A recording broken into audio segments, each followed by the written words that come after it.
Znači, majstor... Pitam nešto u poverenju, onako, mislim, pošto smo se sad kao nekako združili. A to običan svet realno zanima, mislim, to ono, oko ljubljenja. Izvini, šta si odvojio uvo? Šta si odvojio uvo? Pa pričaj tamo, nemoj da zabadaš nos u tuđi. Što, Bože, tako ljudi vole da se bave tuđim životom. Strašno, da. Da, to je strašno. Da, to je baš strašno. Ne. Nisi ljubomorna? Kako nisi ljubomorna kad on se tu sve... Nisam, meni to smešno. Da, meni je to posao. Posao, pa da. Mislim, to nema, to je jednostavno koji svaki drugi posao. Da. Uzmeš, ljubiš se, šta? Mislim, glumci smo, mi smo glumci. Anđelka, izvini, sunce moje, ajde idemo kući, moramo, čeka nas autobus. Hvala, slijedimo ti hvala. Izvinite, molim vas, ljudi moji, izvinite, molim vas. Ajde, beži tamo, ispred mene. Znači, majstor Petruška je bio najbolji majstor. Date kamer, laki ga i... Izvini, samo da te pitam. Se vi ljubite baš sa jezikom, onako skroz?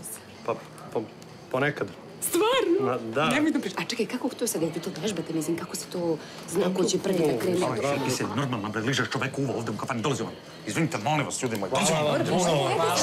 Dođi on. Sram te bilo. Bože, jadan čovek. Jadna žena, i kako muči.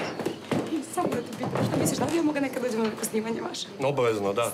Organizovat ćemo sve. Poslat ćemo šofera. Miloš Biković. Divan. Znaš kako je to divan? Stvarno divan čovjek. Kako li se on ljubi? On se sigurno dobro ljubi. Hoći se napolje, bre! Beži tamo! Dođi ovo! Brže!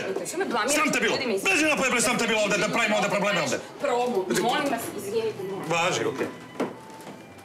Hvala.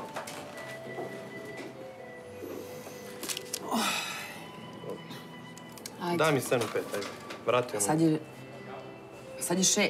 Pa dobro. 6 ne znaš.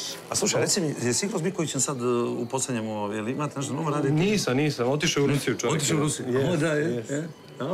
Hvala ti. Nisam, nego pitam to.